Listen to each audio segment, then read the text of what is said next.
Good morning, everyone. Thank you all for coming today. We are excited about this program. Do I need to come up on this a little bit? All right. Welcome to the Craig H. Nielsen Auditorium in the two Mississippi Museums. I am Chris Goodwin with the Mississippi Department of Archives and History. If you have not already, please silence your cell phones. We have these programs every week, and if you would like to be reminded of them, there are sheets where you can sign up and put your email address down, and we'll let you know about these. Two programs that are coming up that I want to make sure everyone knows about. Mark your calendars for Thursday, April 19th, when Lonnie Bunch, the founding director of the National Museum of African American History and Culture in Washington, D.C., will deliver the 2018 Medgar Wiley Evers Lecture. It should be a fabulous program. It's free. It will start at 6 o'clock. We'll have it at Galloway United Methodist Church, and hope that we'll see you all there. Next Wednesday here, Jerry Helfrich will be our History's Lunch speaker to discuss his new book, An Unlikely Trust, Theodore Roosevelt, J.P. Morgan, and the Roots of Federal Regulation. Today, we are marking the 50th anniversary of the death of Martin Luther King, Jr. FedEx Corporation is providing free admission to the Museum of Mississippi History and the Mississippi Civil Rights Museum all day in commemoration of that. And at 5:55 today, out in the lobby here, we will have a program and a ceremonial tolling of a bell to honor the life of Dr. King. We are honored to have three giants of the Mississippi Civil Rights Movement with us today: Charles McLaurin, James Meredith, and Flonzie Brown Wright. Each one of these heroes was involved with Dr. King in different ways. They'll talk with us briefly about those actions. While enrolled at Jackson State University in 1961, Charles McLaurin heard Dr. King speak at the Masonic Temple and was inspired to join the Student Nonviolent Coordinating Committee. 5 years later, Mr. McLaurin helped organize a visit to Sunflower County by Dr. King, who attracted hundreds to a voter registration rally. After becoming the first African-American student to successfully enroll at the University of Mississippi, James Meredith planned to walk from Memphis, Tennessee to Jackson, Mississippi to promote black voter registration and defy entrenched racism. When he was shot by a white man on the second day, Martin Luther King traveled to Mississippi to march alongside thousands of others to the Mississippi State Capitol. King called on Canton resident Flonzie Brown Wright to help line up food and lodging for the 3,000 people participating in the march. Wright became the first African-American female elected official in Mississippi. We are honored to have them here. If I were to give all of their propers, you would not have a chance to hear them actually speak. So we'll have Mr. Meredith speak first, Mr. McLaurin will follow, and Flonzie Brown Wright will come up and wrap it up for us. And I hope that we'll have time for some questions at the end. Help me welcome James Meredith.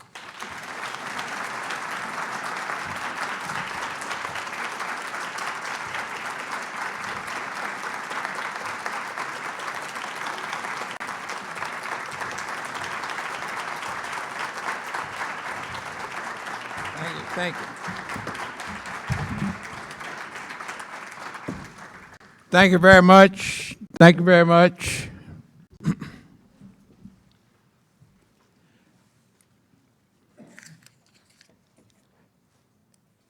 I've been to many of these 12 o'clock events that these people have. I ain't never seen this many people at one before. And you all know what I'm thinking, so I'm not going to say it. But my talk is less than 2 minutes, so I'm going to do a little promotion first. I've written 27 books, but I only brought 3 here today.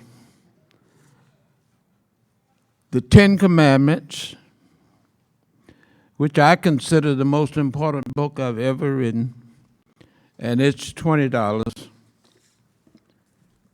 3 Years in Mississippi was my first book, and some of you all in here at least are old enough to remember the name James Silver, the author of Mississippi, A Closed Society. In 1967, he told me this was the best book ever written about the South. I didn't know what he was talking about then, but last week I reread it again, and I not only agree with him, I understand what he meant. And it's $50. This, A Mission from God, is my prettiest book and the one that's bestseller right now. And it is a story of my life, and I found it fascinating reading. And it's $50. And as I said, my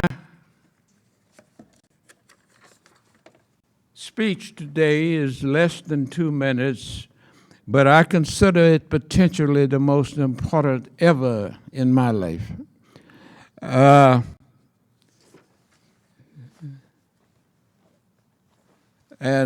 I think I already indicated I will answer any question in the rest of my 15 minutes.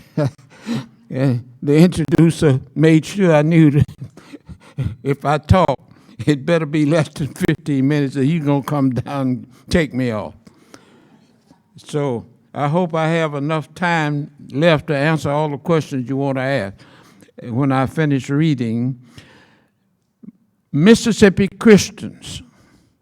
The most important thing to happen for the black race was the decision by the Mississippi Christians to Christianize their black workforce in 1832. By the end of the Civil War, more than half of all black slaves had been baptized as Christians. By 1900, more than 90% of all black people in the United States had become Christian. The worst thing to happen to Christianity was the reason Southern white Christians decided to baptize their black workforce. They thought it would make it easier to control their black workforce if they were allowed to become Christians. Strict control of the black workforce was assured by what the new Christians could be taught and by what the new Christians could not do. Number one, the black Christians could only be taught salvation and otherworldliness. Number two, the black Christians could not be permitted to deal with anything political, social, or economic. The detrimental impact of these requirements are now becoming clear. A, for the black Christians, they have become tradition. B, for the white Christian, they have become the new standard. The result is a moral character breakdown. I promised God I was going to spend the rest of my life working to get the Christians of Mississippi to focus on raising the moral character of our people. Thank you very much, and I look forward to answering everybody's question that the authorities here allow.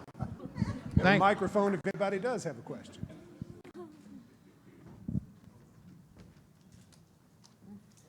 All right.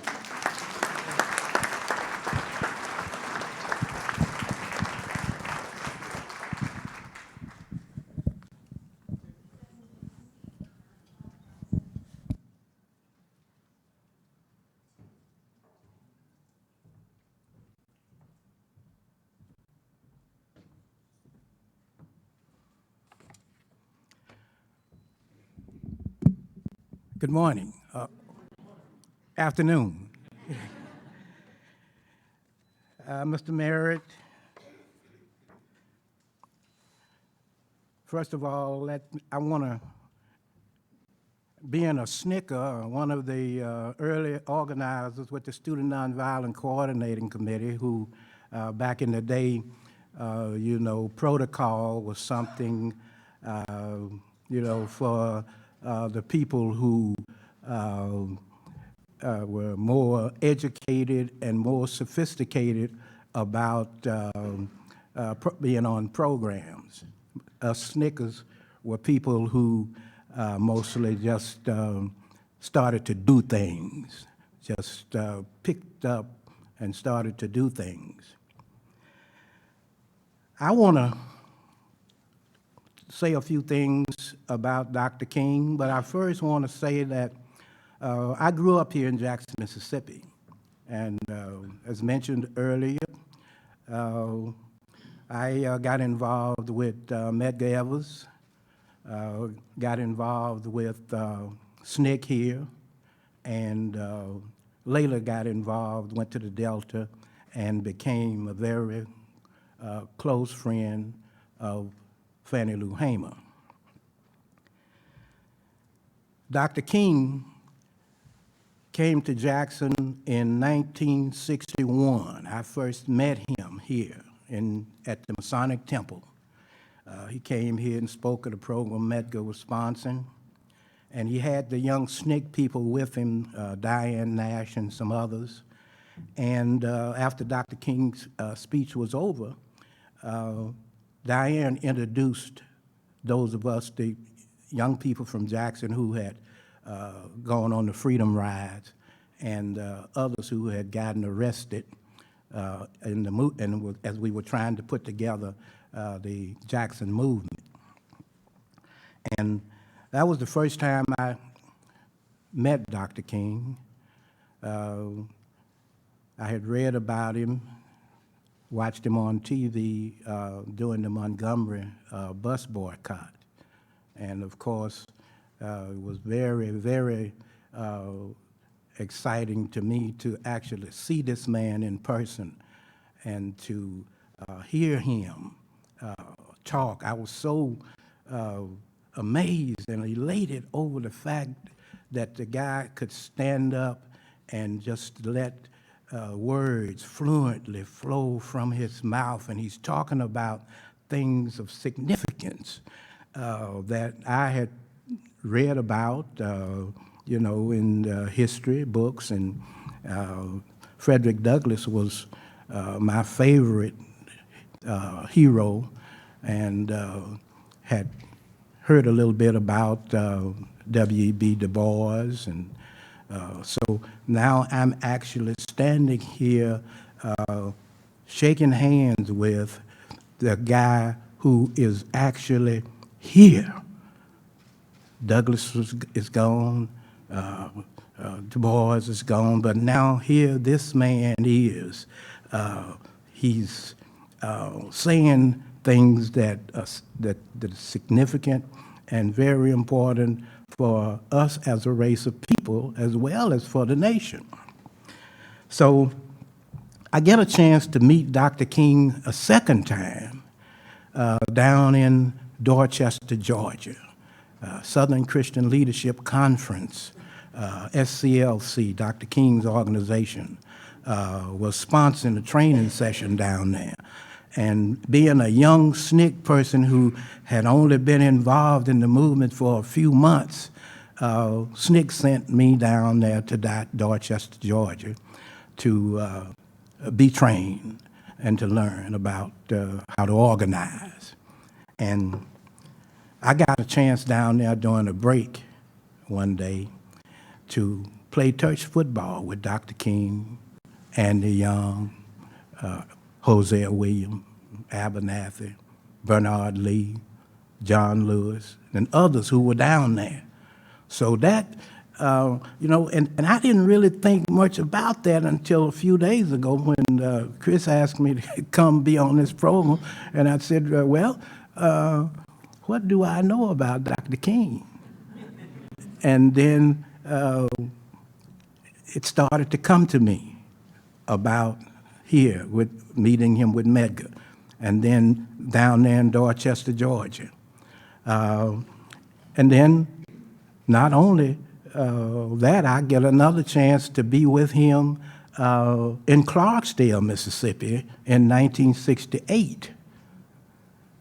He spoke up there just prior to, about 3 to 4 weeks prior to his assassination in Memphis. I gave him a ride. He spoke, he's putting together at that time the Poor People's Campaign. And he's talking in Clarksdale. Aaron Henry was the leader up there at that time. And so when Dr. King overstayed his time there to get his flight from Memphis to get him to his next engagement. And so he wasn't going to be able to make his next engagement unless, something happened or took place to get him there. And so what we did was, I was with a young man by the name of Joseph Harris. He and I had gone up there to listen to Dr. King because Joseph Harris worked for the Delta Ministry. And the Delta Ministry was involved in the Poor People's Campaign. So when Dr. King, we learned that Dr. King was not going to be able to get his flight to get him to back to Atlanta so that he could get to his next engagement, we were able to contact a private airfield just outside of Clarksdale. And so my friend and I loaded his staff, him and about 4 members of his staff, into our car and took him out to this airport, and so that they could fly from there to Atlanta, directly to Atlanta, rather than having to go to Memphis and go around. So I'm in the car with Dr. King and these members of his staff. Later I learned, about 3 weeks later, the guy is assassinated in Memphis. So I had an opportunity to be with him prior to his death. The next time, I think, and even more important than those, was during the Meredith March. Fannie Lou Hamer asked me when the march had already been on, and she had been on the march, but she had come back home to do some organizing and to keep some dates that she had in Sunflower County. So she asked Joe Harris, this Delta Ministry guy, and I to go to Grenada, Mississippi. As you know, the march, Mr. Meredith was shot down after he started his walk in the hospital, and then the civil rights leadership went to him and got permission to finish the march. But anyway, Fannie Lou Hamer told me to go to Grenada, contact Dr. King and Stokely. Stokely had just become the new chairperson of SNCC, and ask him to bring the march through the Mississippi Delta.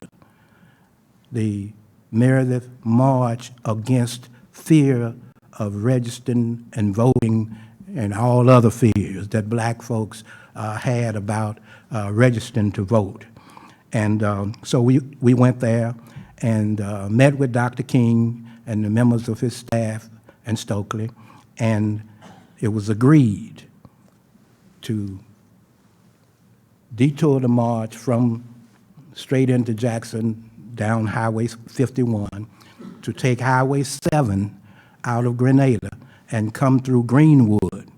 And we chose Greenwood because Greenwood was one of the first SNCC projects in the Mississippi Delta, and that we had had a lot of work there and had done a lot of things there. So we went out and set this meeting up. It's a long story, so we set this meeting up, and Stokely Carmichael got put in jail because he refused to not erect a tent on a black school campus.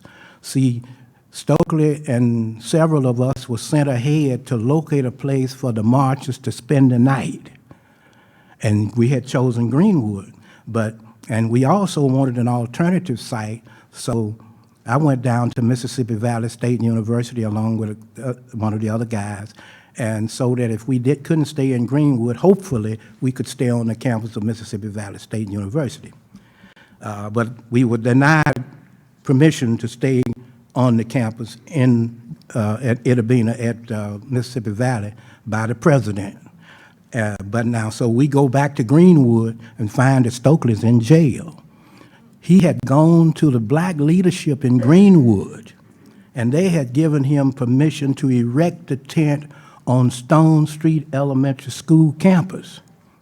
But then the white power structure told the policeman to go down there and not allow him to put up the tent.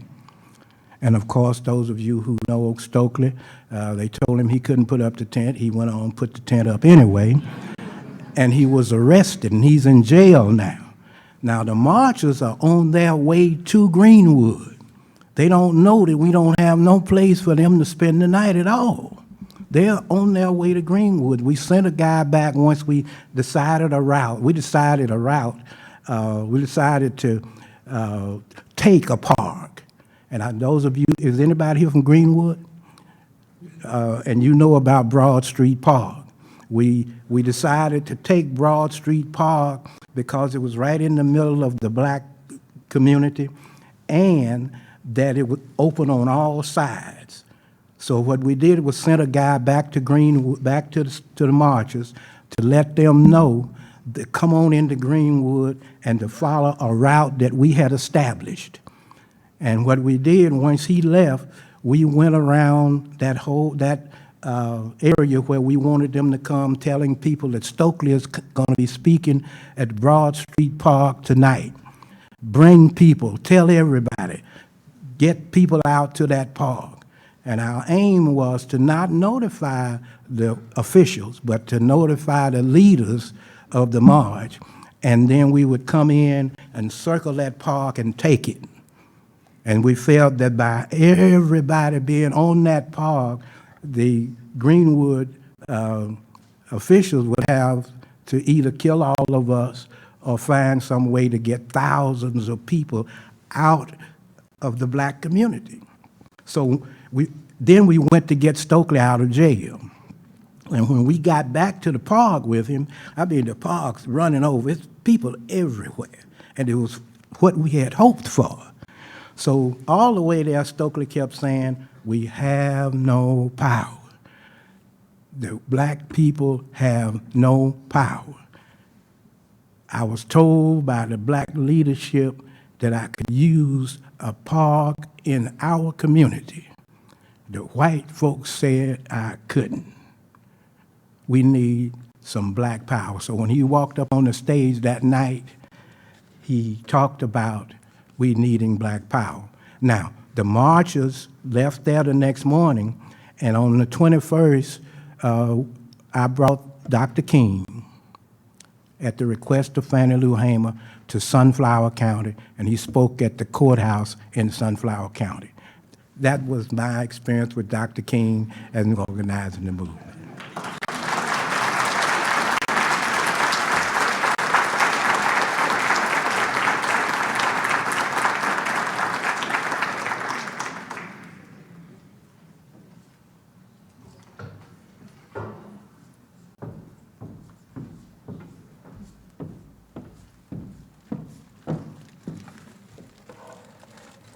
To my distinguished colleagues, Dr. James Meredith, Mr. Charles McLaurin, and all of you who have come to help us celebrate and commemorate the life of a giant. Good afternoon.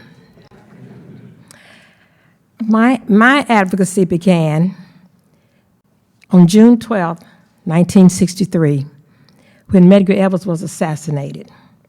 I knew very little about civil rights, human rights, but when he was assassinated, something happened inside of me that I knew that I had to take my blinders off and get involved.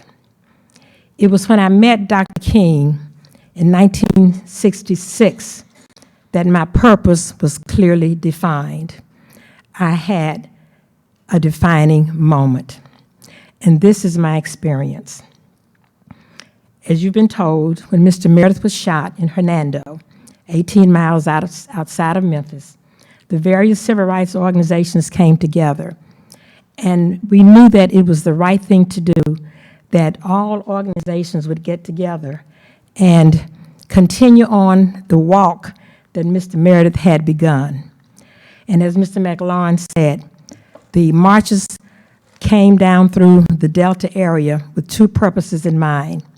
Number one, to register and vote African Americans, because at that time we had very, very difficult challenges in trying to obtain the right to vote, and to also demonstrate that a lone black man could in fact walk down a Mississippi highway with any harm befalling him. 3 days before the marches reached my hometown of Canton, and we knew that they would spend some time in Canton, because Canton had a potential of about 10,000 African Americans to be registered, but only 100 were, and they were pastors and school teachers. So we knew that there would be some time spent in Canton. 3 days before the marches reached Canton, my telephone rang. Someone had told Dr. King that if you wanted to get something done in Canton, you need to call Flonzie Goodlow. I was Goodlow at that time. And of course, my telephone rings, no caller ID. And of course, Tyler Perry had not made those Mud Deer movies, so I couldn't answer the phone and say, hello. So in my usual pleasant morning voice, I said, hello. The voice on the other end said, is this Flonzie Goodlow? I said, yes, it is. I recognized the voice immediately. He said, this is Martin King. I said, yes, Dr. King, how can I help you? As you know, we're on our way to Canton, and I've been told if I wanted to get something done in your town, I needed to call you. Now, there were many others as well. I said, yes, Dr. King, how can I help you? Can you provide housing and food for 3,000 people? Without giving it a thought, without wondering, should I, could I, if I, why me? I said to him, yes, I can. And when I hung up the phone, my knees knocked. I got very nervous, but I knew I could do it. I knew I could do it because Canton was so together. I knew that I could call Miss Mozella Lee. I knew that I could call Miss Willie Mae Harris, cook a pot of greens, cook a pot of peas, bake some chicken, fix some more hamburgers, fix some neck bones, macaroni and cheese. Y'all getting hungry yet? I knew that I could call on these sisters in Canton to prepare food for those tired, hungry marchers. So the day that they arrived, we had, in fact, found enough housing and food for 3,000 people. And as an aside, when I met President Barack Obama some few years ago, I put him to the side and I said, let me tell you something, I've got something to tell you.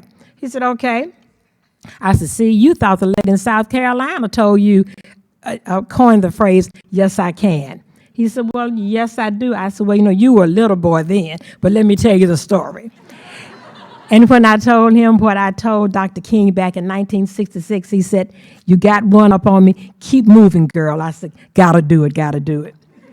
Gotta do it. So as those tired, hungry marchers came to Canton, and people in this room, I wish you could have been there. I wish you could have been there to see people sleeping on porches, in yards. We brought enough sleeping bags and pillows and quilts and blankets down to the Holy Child Jesus Gym to help sleep people. But in our yards, in our homes, we slept those individuals who had traversed almost 200 miles trying to call attention to America's need, Mississippi's need to free its people from the ravages of racism.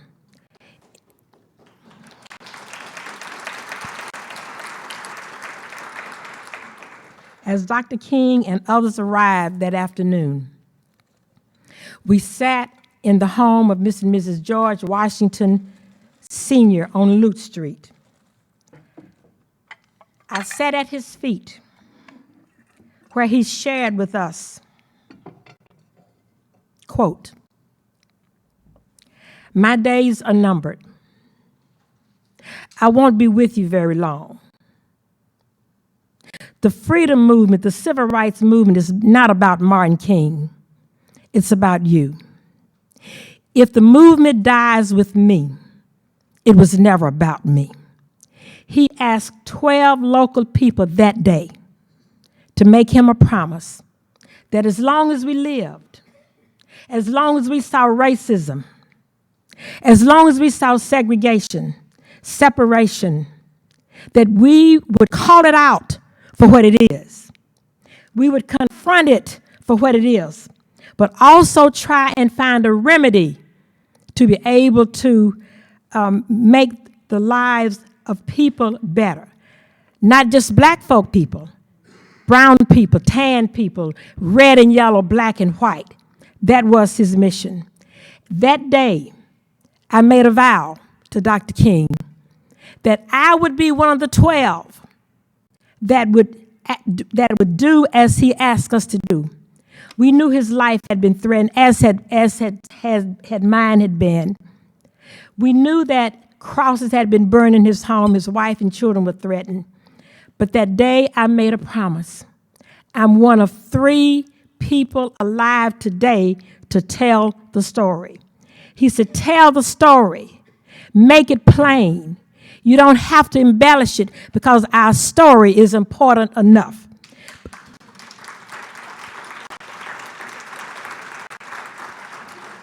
After everybody was fed, I was Dr. King's driver. I drove him around the Head Start programs. I drove him to the adult education program, STAR, in Canton, where I was employed. And then as we were riding around, he said, Flonzie, he said, I want some soul food. I called my mother. I said, Mother, Dr. King wants some soul food. She said, give me an hour. And he had 6 other people with him. Give me an hour and bring him to our home. These are the dishes that my mom fed Dr. King out of. And I promised these dishes to Miss Pamela Jr. for this museum. It was important for me to keep that information. So as we sat at his feet in Canton, Mississippi, getting our instructions, and I'm almost 76 years old, and there are days that I get very tired, but I'm not tired yet. Big difference. Exhausted, tired, but not tired yet. That night we were tear gassed. We had that same tent. We were trying to unroll that same tent on the McNeil Elementary School. If you watch segment 4 of Eyes on the Prize, you will see a younger lady, arm in arm with Dr. King, falling to the ground when we were tear gassed. Because when we assembled on the grounds of the McNeil Elementary School, the highway patrolmen had their tear gas canisters already prepared. There were snipers on the top of the building of that school as well. But I knew that I was on the right side of history, not for popularity. And God has blessed me to be able to talk to thousands and thousands of people across this country, just telling the story. I've had an opportunity also I stayed in touch with Mrs. Coretta Scott King. Ironically, the day that President Reagan signed the King holiday into law, I was coming back from Washington. She was in first class, and I was a government flyer, so I was in second class. We exchanged pleasantries, hugged each other on the plane, and I took my seat. A few minutes later, a stewardess came by. She said, Mrs. King wants you to sit in her seat, sit near her, sit by her, rather. I had never flown first class because I was a government employee. You them GTRs, infinity, second class. She and I talked, we exchanged pleasantries, and we talked about what that day meant to her. She signed this card. She autographed this card to my children the year that his birthday became a holiday. And now my commercial. I write in my book, looking back to move ahead.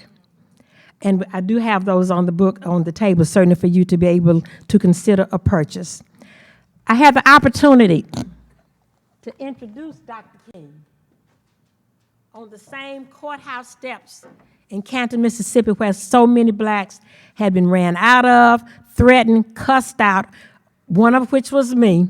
But I was determined that I was going to get that right to vote, and not only the right to vote for me, but for many, many, many others.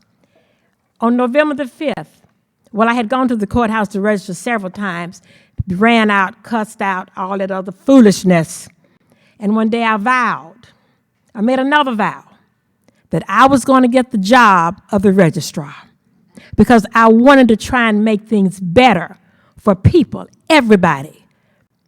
And on November the 5th, 1968, 50 years ago this year, as a young mother of 3 children, life threatened, tear gas, been to jail, all of that, I was elected, as the gentleman said, as the first African-American female to hold the public office in this state post or pre-Reconstruction, not counting the city of Mount Bayou.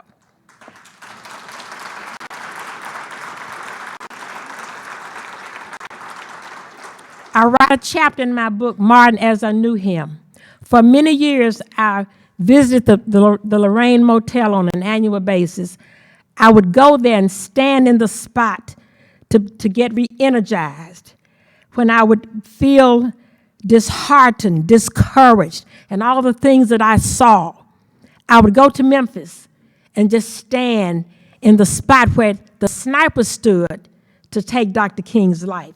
And so I write about Martin as I knew him. In this chapter, there's this picture as well, and also a picture of me marching side by side with Dr. King. This picture is also on the cover of my book. Now this is somebody's afro. This is somebody's afro, but I've been able to kind of shade that out. As I take my seat, let me thank all of you for being here today. Your presence is evident that you too believe in doing right, that you too believe in the dream that Dr. King also had. I see one of my proteges, Mrs. Azalea Jackson, who is also an election commissioner. Stand up, Ms. Azalea. Mrs. Azalea Jackson from Canton, Mississippi. My home girl, also an election commissioner, took the position, with one in between, but she's been 25 years. She's been an election commissioner in Madison County for 27 years. I was in the State House a few days ago, receiving an award from the sisters from the House, and also one from the sisters in the House.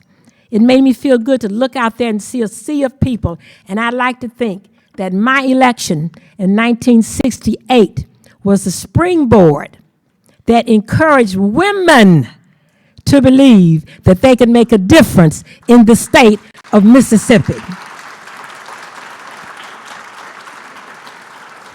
I will leave you with a verse or two of a song.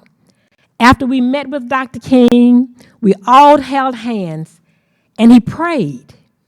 And he asked me, he said, Flonzie, lead us in the song, Oh Freedom.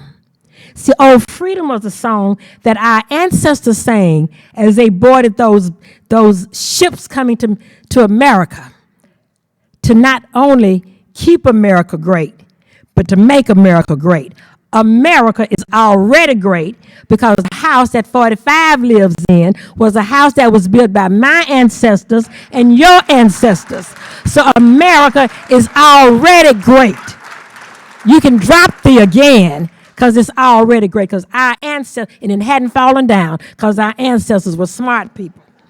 The song that Dr. King asked me to sing as he finished praying. Oh, freedom. Oh, freedom. Oh, freedom over me. And before I'll be your slave, I'll be buried in my grave and go home to my Lord and be free. No, no more dying. No more dying. No more dying over me.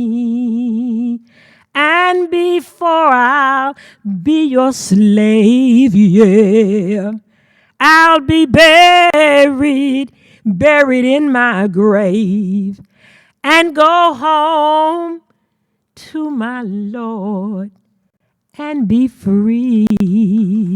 Bless you, my brothers and sisters.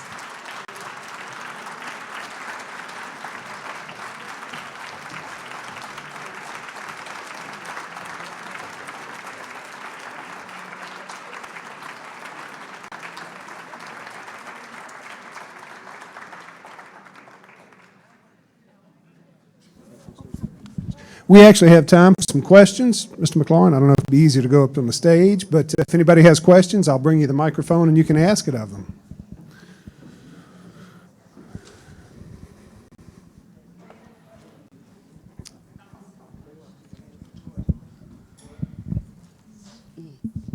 If Dr. King were here today, what do you think his message would be?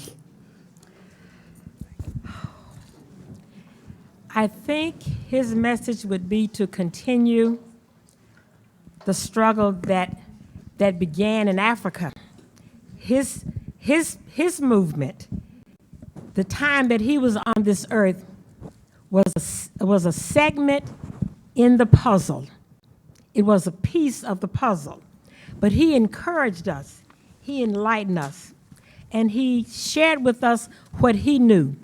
I knew two Martins. One Martin was a very articulate, very astute orator when he was before a crowd like you. The other Martin that I knew was comical, as I called him, a cut-up. Remember the day he was assassinated, he had a pillow fight with Andrew Young. He could tell you a joke and beat you laughing. He had that dual personality, but certainly if he were here today, he would encourage us to keep on keeping on. Make this struggle what it ought to be. Keep this struggle you take those dishes, because they go to Miss Pam when she tells me she's ready for them. Don't break the dishes. So again, I think he would encourage us to keep on keeping on. Well, I certainly agree with Ms.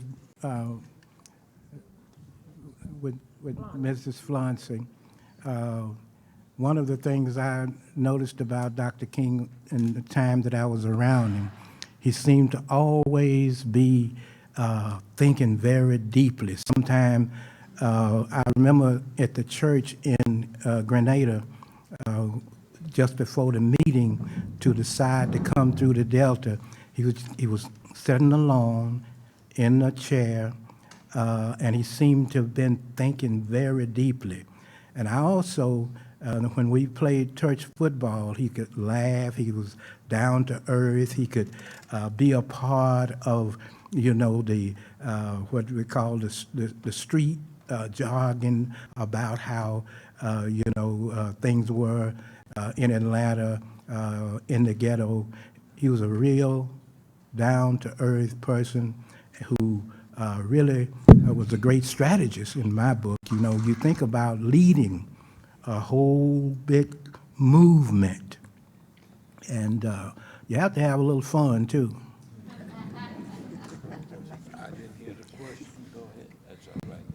To the three of you, my hat is off to you. I honor you.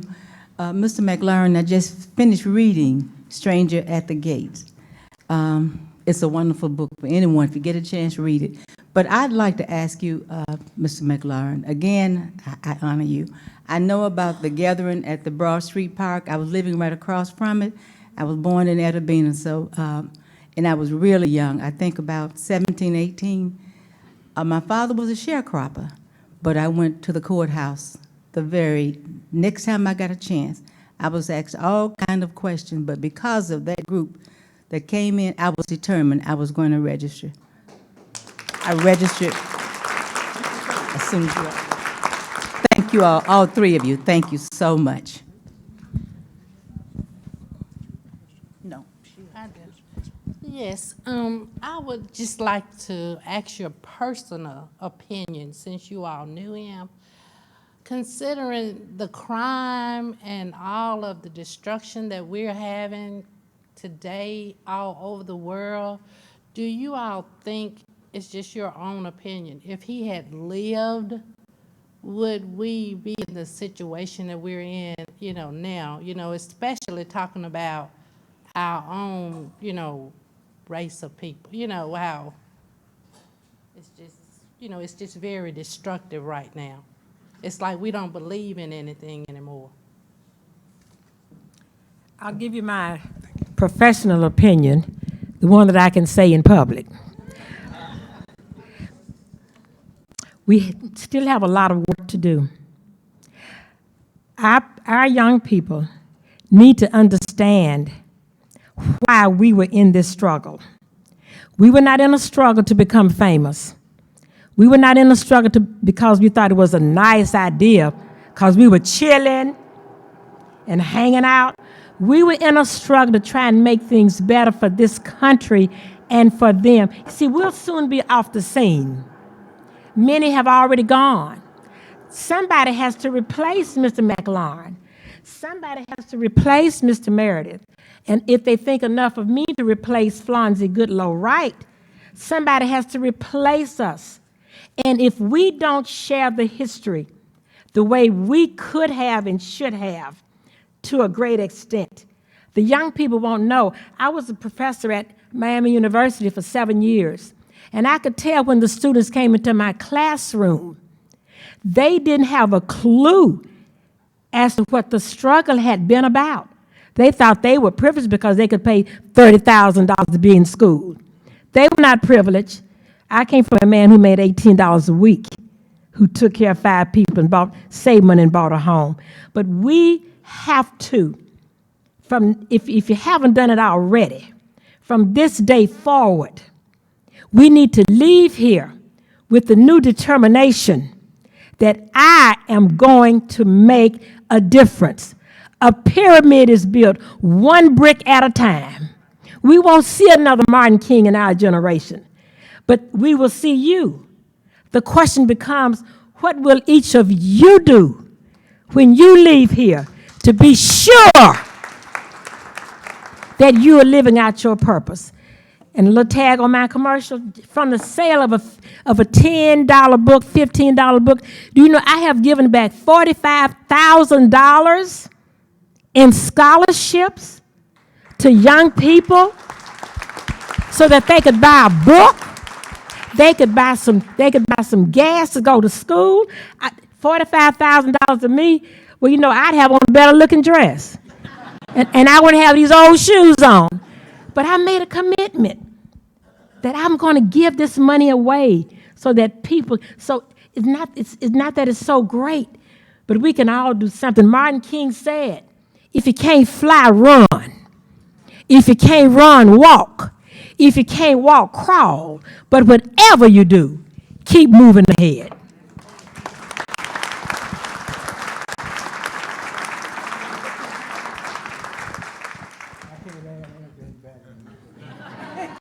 I agree with all of it. My own children don't really agree with all of the struggle that we went through. I was just saying that I agree with Ms. Flonzie. Dr. King would want us to keep moving in spite of all of the advancements that we've made. I think, and I want to say this to all of the scholars and the people out there who have an opportunity to work with young people. Dr. King said, he said, I've been to the promised land. I have seen, I've been to the mountaintop, and I've seen the promised land. Now, have we reached the promised land? Where is the promised land? He told us how to get there. You remember? Said we will get there as a people. Together.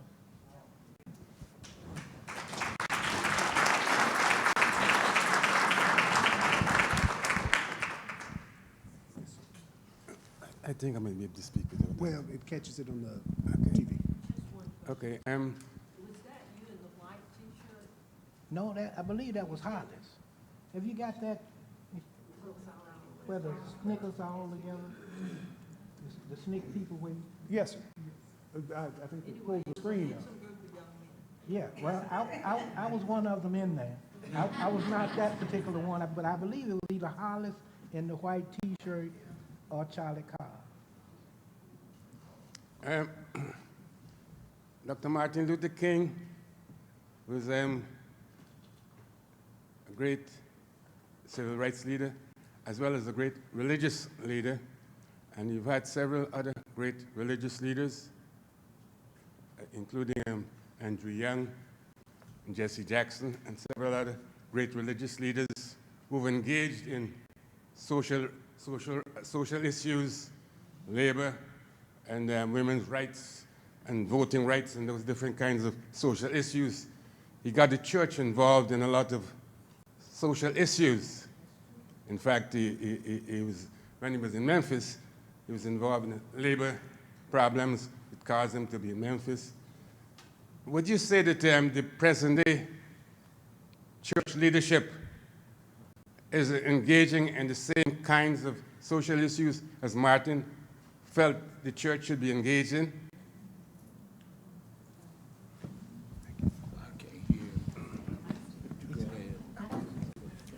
Well, the issues were different then. The issues were different then than what they are today. The ministers 50 years ago, there was, sir?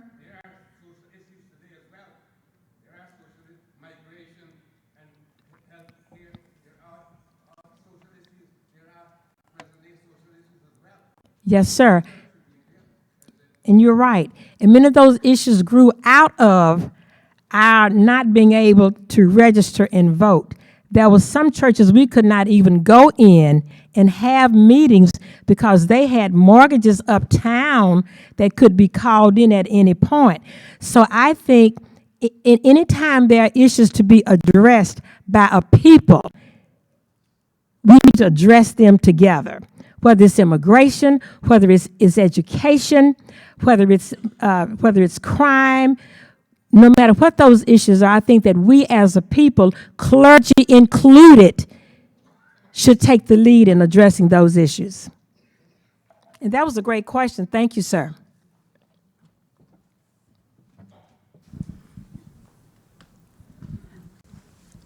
I'd like to say, in keeping with some of the questions that have been asked, I think you said you were 76, I'm just about 73, but we as seniors have to tell the story. We've got to tell the story. As soon as I could register after the meeting you talked about, I went down to the courthouse, had all kind of problems, but my grandmother had told me the story. My grandmother had been a sharecropper. My father was a sharecropper. My grandmother told me the story. Keep the wolf from the door. The blacker the berry, the sweeter the juice.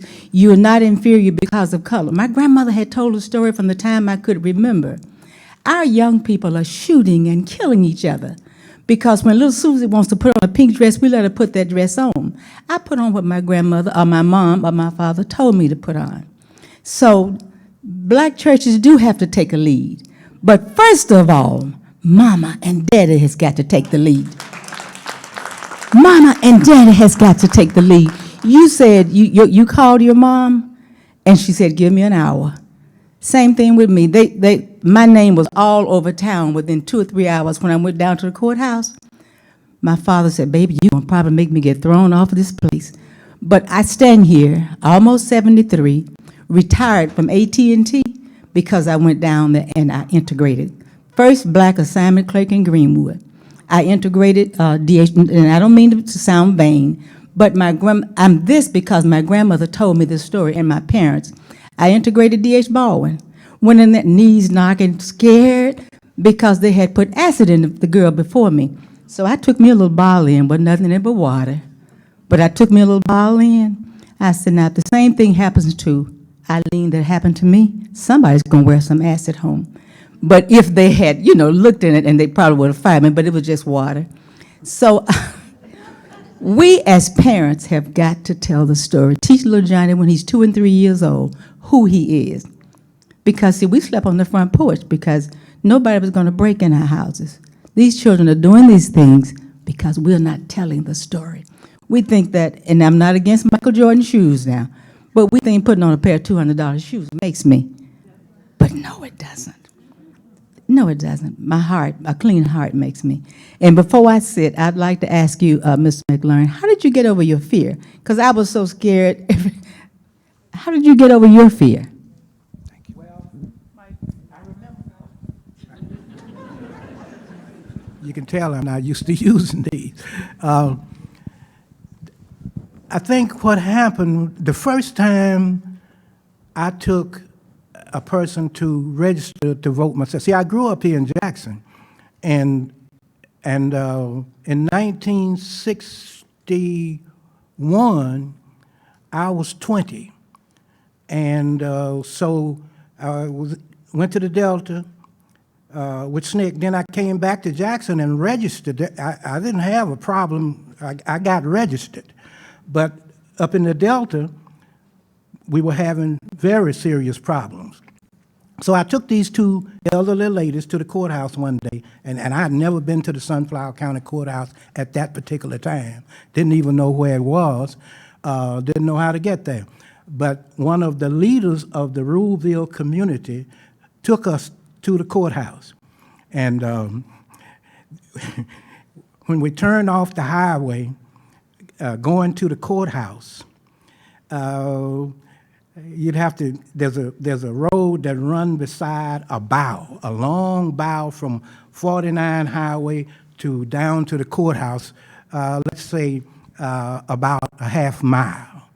And along there was these trees with the moss hanging on these trees, and there was this bow with the reflection of the sun kind of on it, and we're driving along, and I'd never been there before.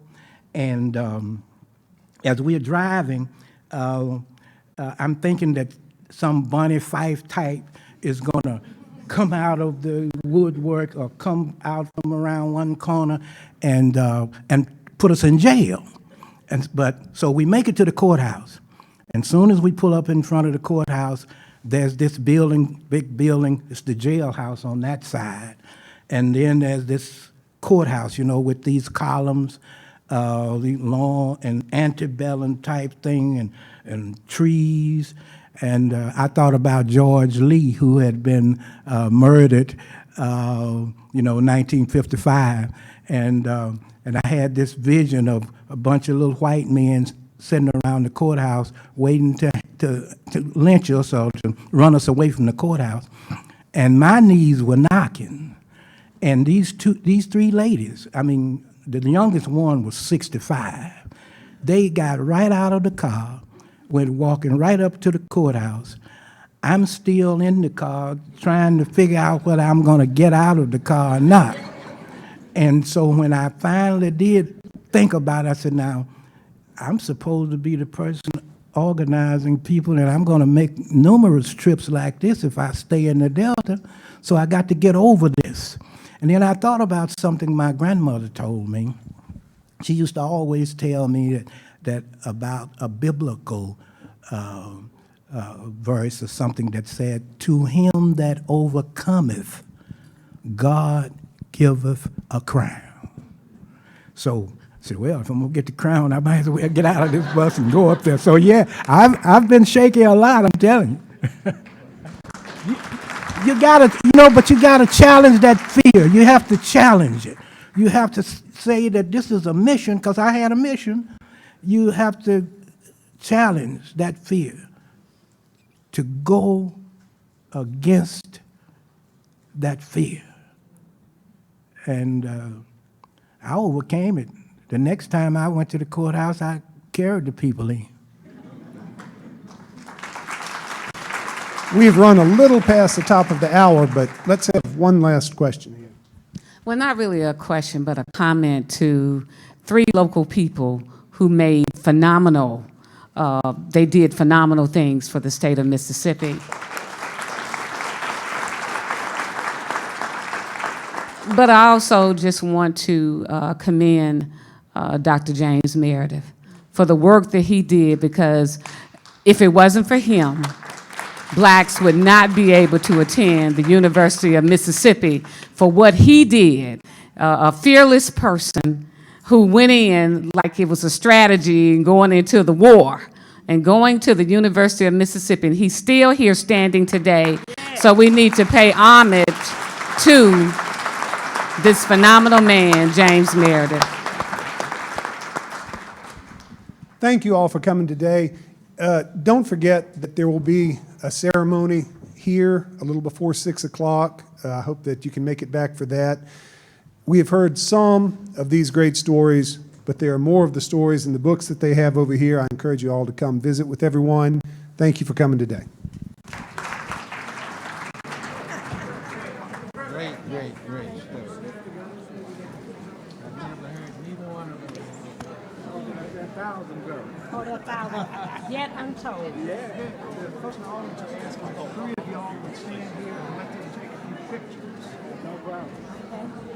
Great job. Enjoy your works always. Thank you. Hi, how are you all? Thank you all very much.